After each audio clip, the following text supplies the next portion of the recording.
Amém? Provérbios capítulo 3, versículo de número 9, diz assim a palavra: honre o Senhor com os seus bens e com as primícias de toda a sua renda. Honre o Senhor com os seus bens e com as primícias de toda a tua renda, e os seus celeiros ficarão completamente cheios, e os seus lagares transbordarão de vinho. Amém, igreja? Amém. Essa é o desejo de Deus para as nossas vidas: fartura e alegria.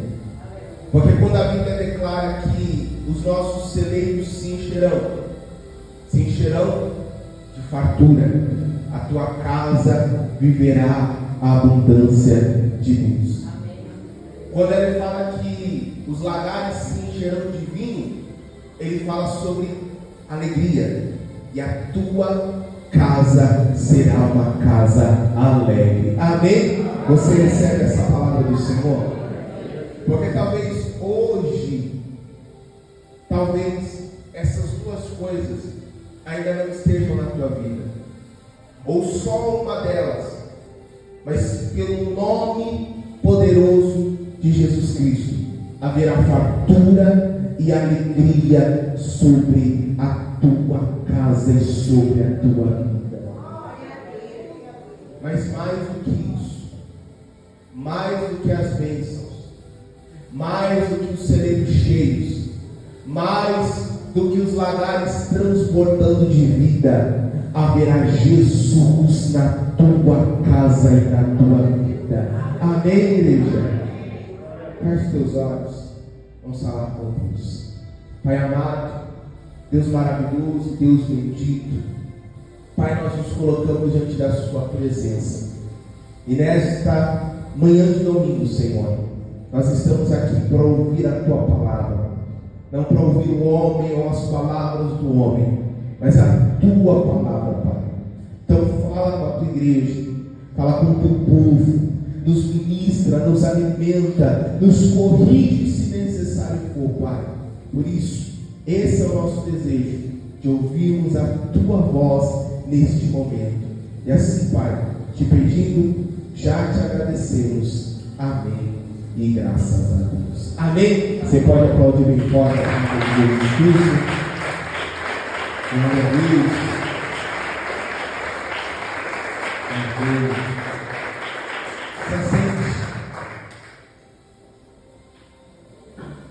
Hoje, primeiro domingo do mês, costumeiramente, culto de primícias. E quando se fala de primícias, se fala literalmente daquilo que vem primeiro, daquilo que chega primeiro. Se nós falamos de primícias, falamos daquilo que é prioridade sobre a nossa vida. Então, o que deve ser prioridade na nossa vida? É claro que cada um de nós que aqui estamos, nós temos prioridades, coisas que precisamos fazer, precisamos resolver. Toda a nossa vida é pautada em trabalhos, rotinas, preocupações, mas nada dessas coisas, inclusive as bênçãos de Deus, podem ou devem vir em nossa vida antes de Deus. Nada daquilo que pode ser benéfico ou maléfico em nossa vida tem que vir primeiro. Aquilo que precisa vir primeiro em nossa vida é aquele que morreu na cruz do Calvário para nos salvar. O primeiro de tudo em nossa vida é Jesus Cristo, o Senhor. Por isso as primícias. Quando nós vamos entender o contexto de primícias, a ideia das primícias essas que foi o próprio Deus que instituiu as primícias. Era exatamente a primeira parte da colheita. E essa primeira parte era retirada e entregue ao Senhor. Então imagine o povo de Israel que no primeiro momento da primeira colheita retirava aquilo que poderia ser para eles, mas eles entregavam ao Senhor. Imagine que aquelas pessoas tinham suas prioridades, aquelas pessoas tinham suas obrigações, mas eles entendiam que para Deus e para o Senhor, porque Ele é o primeiro, sempre há prioridade. É por isso que o texto de Provérbios que nós lemos, ele começa dizendo: ouve ao Senhor com as primícias. E veja que nesta manhã eu quero falar para você apenas da parte financeira. Eu já cansei de dizer aqui, nesse primeiro mês que nós estamos juntos, Deus não quer o teu dinheiro. A igreja precisa, para que continue funcionando, é uma necessidade da obra, mas Deus, como Deus, não quer o seu dinheiro. Deus quer o teu coração na presença dEle. Deus quer você por inteiro na presença dEle. Só que alguém que diz assim: a primeira parte é para Deus, a primeira parte é para o meu Senhor, está dizendo: eu sou por inteiro entregue para o meu Deus. Não fica nenhuma parte de mim para outras coisas. Eu sou por inteiro de Deus. Porque vamos ser sinceros, irmãos, a coisa que mais nos dói, talvez, para entregar, para oferecer, para fazer alguma coisa, é aquilo que nós conquistamos, é aquilo que nós temos, seja de qualquer forma. Nós olhamos e dizemos: não, isso daqui é algo precioso, é algo valioso, e entregá-lo não é que é um sacrifício, mas dói.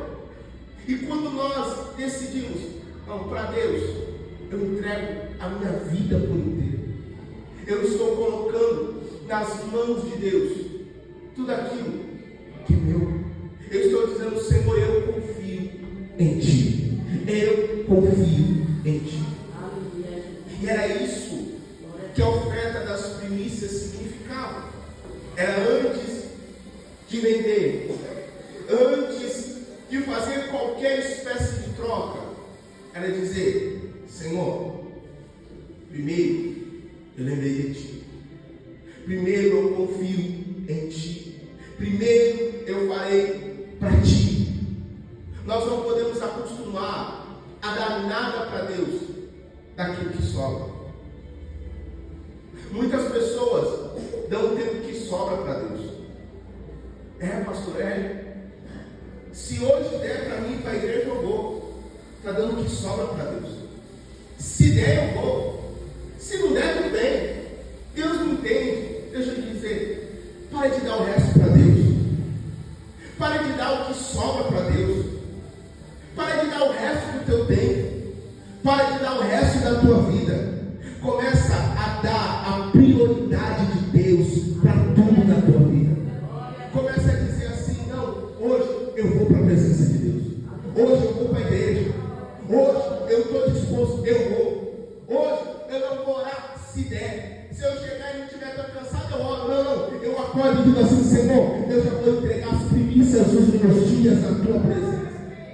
Porque a gente quer o melhor de Deus, sim ou não? A gente quer as primícias de Deus. Mas qual foi a última vez que a gente colocou Deus como prioridade da nossa vida? Então o resto, a gente quer o que sobra.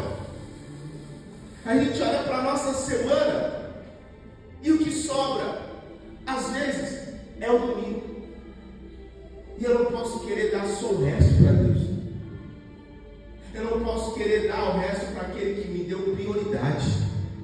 Ele não precisava morrer por mim, Ele não precisava sofrer por mim, mas mesmo assim, Ele morreu, Ele sofreu, Ele padeceu. Então que nós, como igreja do Senhor, entregamos tudo de melhor para Deus, porque Deus é o melhor da nossa vida. Então, se hoje eu vim falar e vim pregar que Deus é o Deus que nos abençoa, Deus é o Deus que abençoa a nossa vida, Deus é o Deus que tem o melhor para nós, e eu creio, o mês de junho será um mês abençoado sobre a tua vida. O mês de junho será um mês que nós veremos surpresas diante de Deus, mas antes das surpresas e da bênção de Deus, eu quero Deus na minha vida, eu quero Deus no meu mês, eu quero que Ele seja comigo, e nada mais, e nada mais. Porque se eu espero um dia chegar na glória, se eu espero um dia chegar lá, eu sei que Deus vai cuidar de mim aqui. Mas se eu um dia vou pisar o pé na Nova Jerusalém, quem crê que vai morar com Deus? Foi porque Ele abriu as portas, não para a morte eterna, mas para a vida eterna. Abre lá o livro de 1 Coríntios. 1 Coríntios, capítulo de número 15.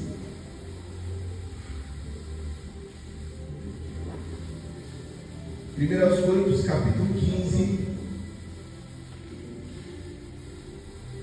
versículo de número 20.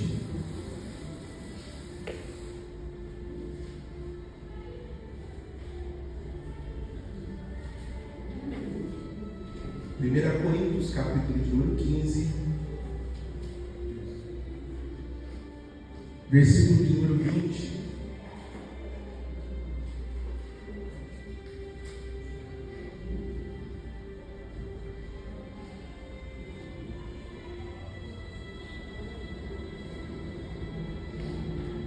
Olha o que diz a palavra. Mas de fato, Cristo ressuscitou dentre os mortos, sendo Ele as primícias dos que dormem. Antes de Jesus, alguns ressuscitaram, mas morreram de novo. Jesus foi o primeiro que ressuscitou, morreu, ressuscitou e permanece vivo para sempre. Ele é único. Mas em Cristo, um dia, nós viveremos a mesma experiência. Talvez morreremos aqui na terra, mas pelo poder de Cristo Jesus, nós ressuscitaremos para viver para sempre. Agora veja, que esse Deus nos ensina e pede a nós as primícias, que pede a nós, mas Ele mesmo nos ensina, porque o Pai entregou o Filho para morrer por nós, as primícias daqueles que dormem, que morreram, mas ressuscitaram para sempre. Então a nossa viva esperança não é nas bênçãos terrenas, a nossa viva esperança é em Cristo Jesus que ressuscitou. Porque, irmãos, seja sincero, não faz sentido ser abençoado aqui na terra e acabar a nossa vida no inferno. Já pensou você viver tantas coisas boas aqui nessa terra, só que sendo passageiro, e no final, e morar no inferno, passar a eternidade no inferno? Será que valeu a pena? Será que valeu a pena só ir atrás do abençoador e não ser conhecido por aquele que é a própria bênção? Será que vale a pena a gente correr como pessoas correm para Deus? Fazem uma campanha, fazem um propósito, buscam a Deus, são abençoadas e largam, porque não estão atrás de Deus, estão atrás dos benefícios de Deus. Mas no final, terá sentença decretada, morte eterna. Será que vale a pena? Não vale a pena.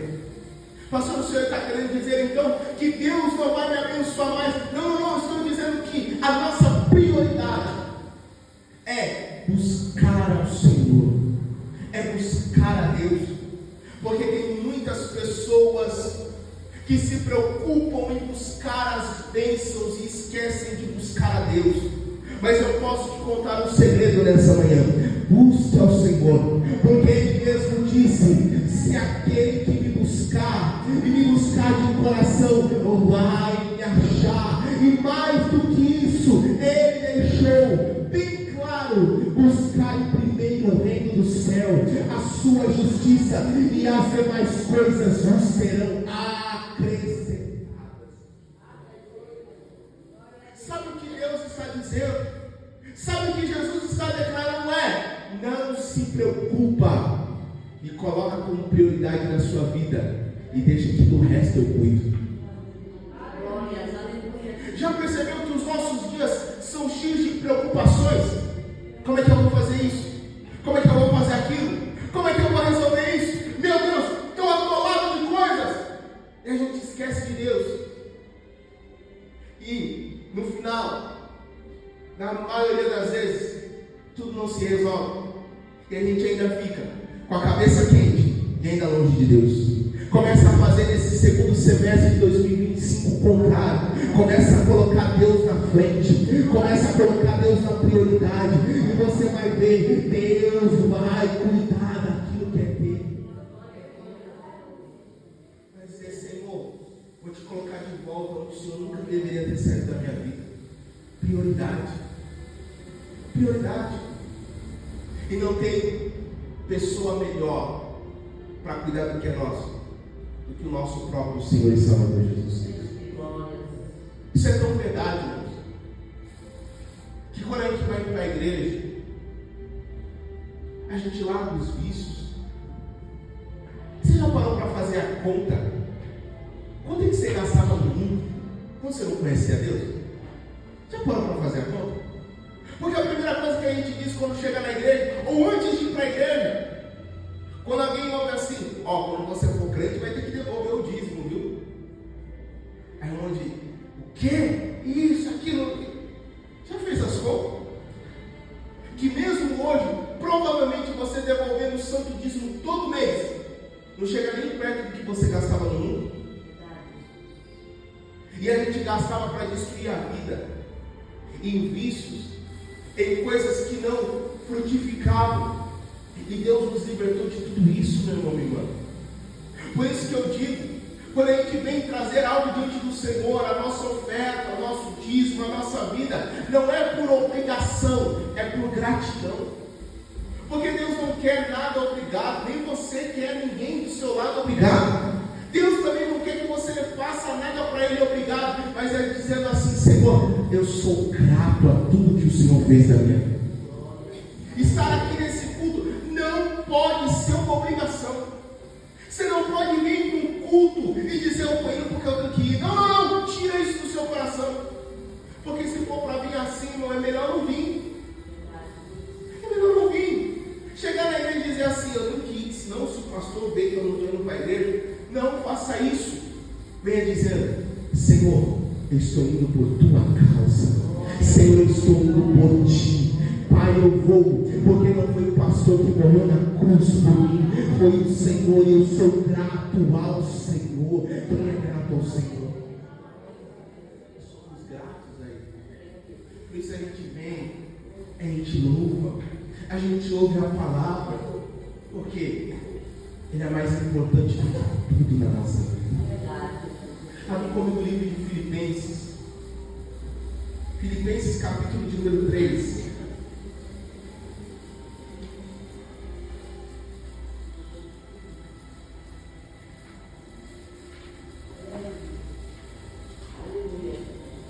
Filipenses capítulo 3,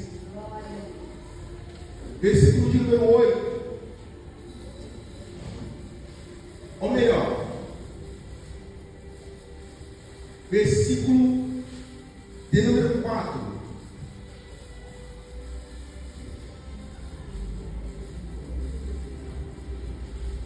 Filipenses capítulo de número 3, versículo de número 4. Olha as palavras de Paulo. É verdade que eu também poderia confiar na carne. Se alguém pensa que pode confiar na carne, eu ainda mais. Olha o que Paulo está dizendo. Em outras palavras, ele está dizendo assim: se alguém pode confiar no currículo que tem, eu muito mais. E ele vai dar o currículo da vida dele, quem ele é. Olha lá, versículo de número 5. Fui circuncidado no 8º dia, cumpriu a lei.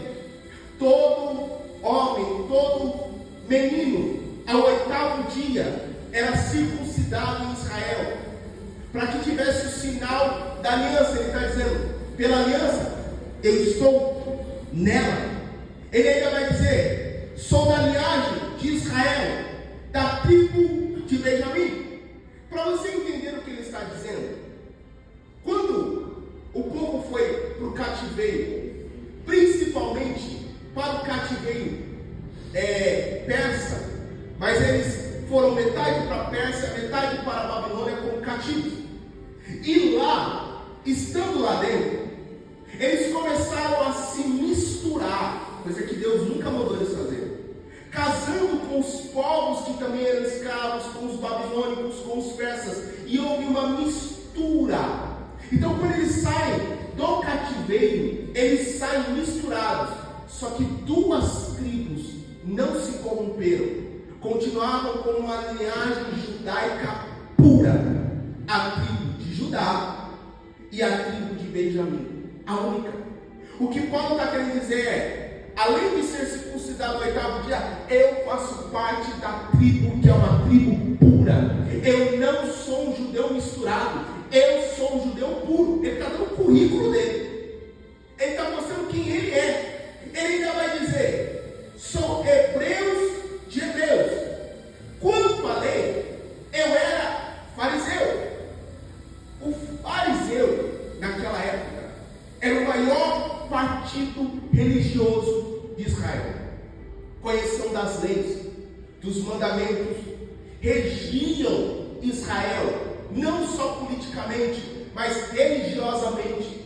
Então ele está dando um currículo: sou hebreu puro, sou circuncidado, sou hebreu de hebreus e ainda era fariseu. Rapaz, depois disso, todo mundo olhou e falou assim: Paulo, aí você quer acabar com a gente, né? Que eu estou conhecendo Jesus agora, estou servindo a Deus agora, e ele traz todo esse currículo. Ele está batendo no peito e está falando assim: ó, eu sou isso daí. Mas olha o que ele vai continuar dizendo depois. Versículo 6: quanto ao zelo, perseguidor da igreja, quanto à justiça que há na lei, irrepreensível. Ou seja, ele está dizendo assim, ó, conforme a lei de Deus, ninguém podia dizer uma vírgula de mim. Você imaginou isso? Paulo bater no peito e falar assim, conforme a lei, ninguém podia dizer, Paulo está errado, eu era irrepreensível.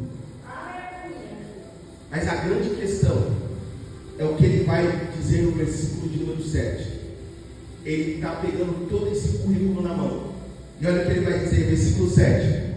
Mas o que para mim era lucro, isso considerei como perca por causa de Cristo. Ele fez assim, ó, com tudo o currículo dele.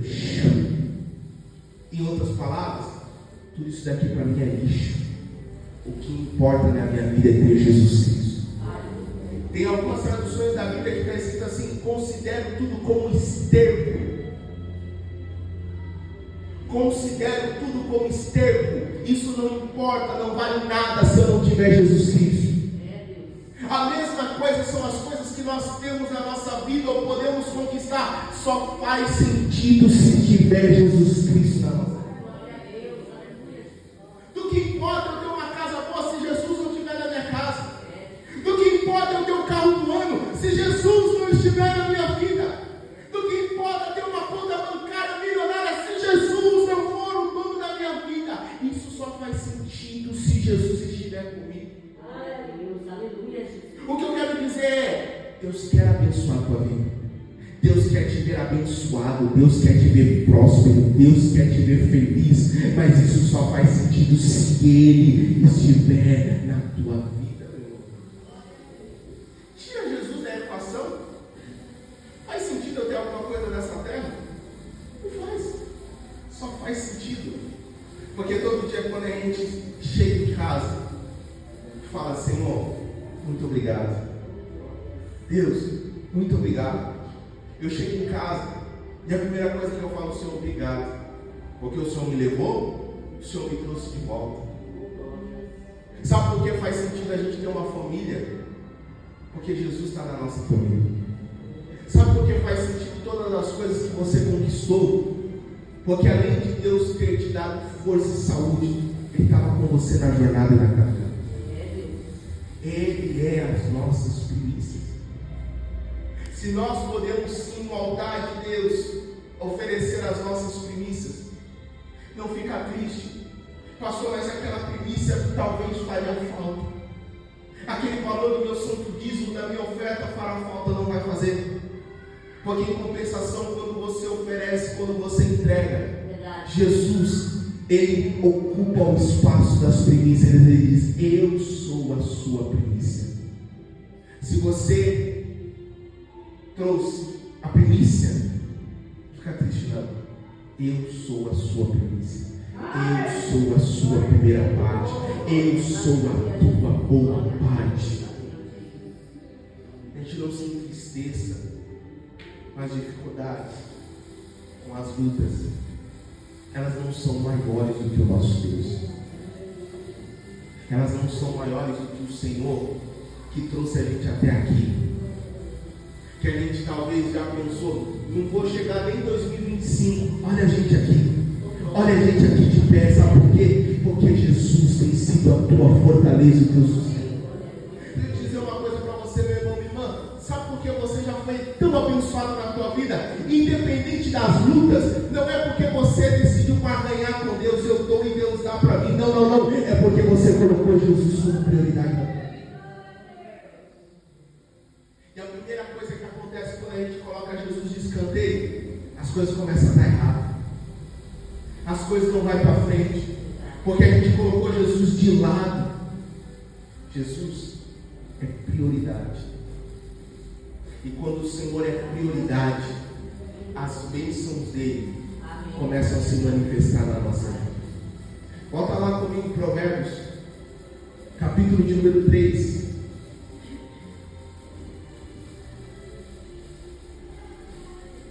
Provérbios, capítulo de número 3, versículo de número 10.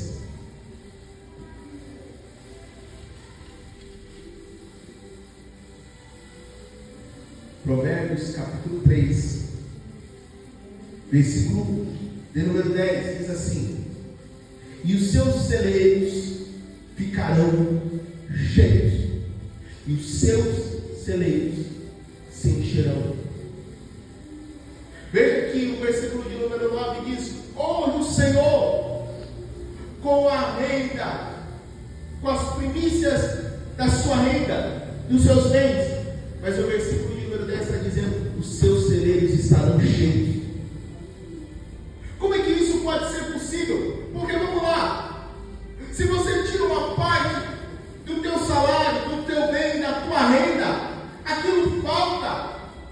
Se era 100%, agora é 90%. Mas Deus está dizendo: não vai ser 90%, vai ser 100%. Os seus celeiros se encherão.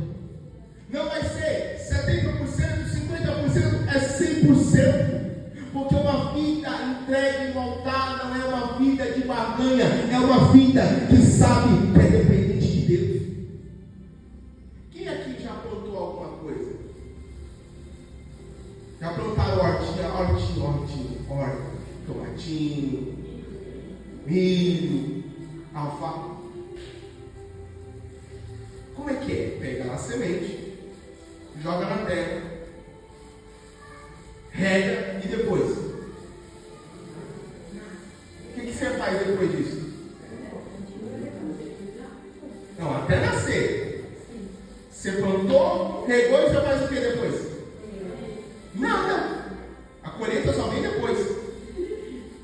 entrega a semente na mão de quem? Na mão de Deus. Você confia? Fiz a minha parte. Agora eu não consigo fazer mais nada, a não ser ficar regando, olhando. Mas quem vai fazer gerar a raiz é o esplendor da natureza que Deus criou. Assim é aquilo que a gente faz diante de Deus. A gente planta, a gente semeia, mas o resto, quem vai fazer é Deus, é o Senhor. Sabe, eu não entendo igrejas que, num momento como esse, olham e dizem assim: faz porque Deus vai te abençoar. A gente precisa olhar por outra ótica. Vou usar o exemplo da igreja. Você um dia entrou na igreja, sim ou não? Depois você aprendeu a ofertar, a dizimar. A pergunta é: antes de você, alguém também aprendeu, sim ou não? E por causa dessa pessoa que era fiel, que era generosa, que era grata, um dia você encontrou a porta de uma igreja aberta. Esse tem que ser o nosso pensamento. Eu não faço para mim, eu faço para o meu próximo. Eu faço para que essa porta da igreja que eu congrego, ela continue aberta, para que alguém que está lá no mundo encontre Jesus Cristo como eu encontrei, que ouça a palavra como eu ouvi, que seja liberto e livre do mundo como eu também fui. É você pegando a sementinha e jogando na boa terra, que é a obra do Senhor. Quando você joga lá, você não vê mais, não está mais na tua mão, mas toda a semente plantada numa boa terra, depois dá o quê? Fruto. Você é o fruto de alguém que semeou algum dia na presença do Senhor. Ah, pastor, eu pensei que os frutos daquilo que eu faço na presença de Deus é aquilo que chega até mim. Não, isso é só 1%. Você é o fruto de alguém que um dia entregou um santo dízimo ou uma oferta e disse que essa igreja continue aberta, que as pessoas te encontrem, Senhor, que o Senhor os livre do mal, de lobos vorazes que tentam tragar a vida deles. Você chegou na igreja e você está aqui até hoje, e o ciclo começa a se repetir.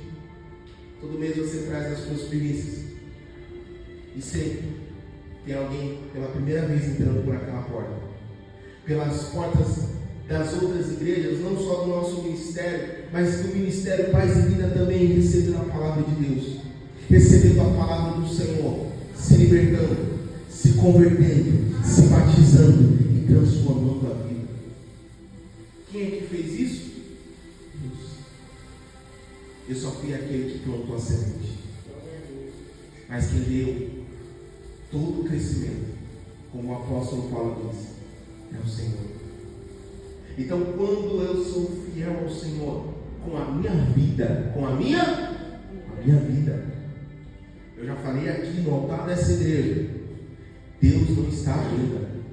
Então não adianta querer comprar Deus com o teu dinheiro, se você não quer viver para Deus.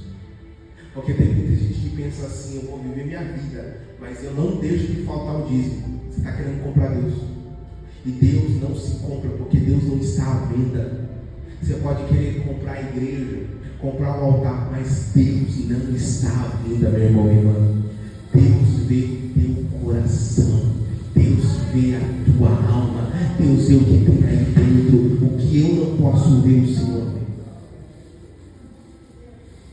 Quando o Senhor é a nossa prioridade, a bênção dele se manifesta na nossa vida. Primeiro, celeiros cheios. Você crê na bênção do Senhor para a tua vida? Sim ou não, igreja? Creio que nesses próximos 6 meses Deus ainda continuará transbordando os celeiros da tua vida, sim ou não? Mas ele ainda diz: e os seus lagares se encherão de vinho. E aqui é muito mais do que ter uma vinha, garrafas de vinho, é alegria. Porque o vinho para o judeu significava alegria. Uma festa para o judeu não era festa se não tivesse o vinho. É por isso que Jesus, quando está lá nas bodas de Caná da Galileia, acabou o vinho, ele falou: deixa, coisa é, a gente pode estar em festa, a alegria pode acabar, mas se Jesus estiver, Ele leva a alegria para a nossa vida. Isso é maravilhoso para a gente entender. Aquela festa podia ter acabado no dia que acabou o vinho, mas ainda bem que eles convidaram Jesus para a festa, meu irmão, minha irmã. Então convida Jesus para a tua vida, para a tua casa, para as tuas festas, porque no dia que acabar o vinho, no dia que acabar a alegria, Ele vai dizer: fica tranquilo, o choro pode durar uma noite, mas a alegria virá ao amanhecer. Será que você pode aplaudir a palavra de Deus?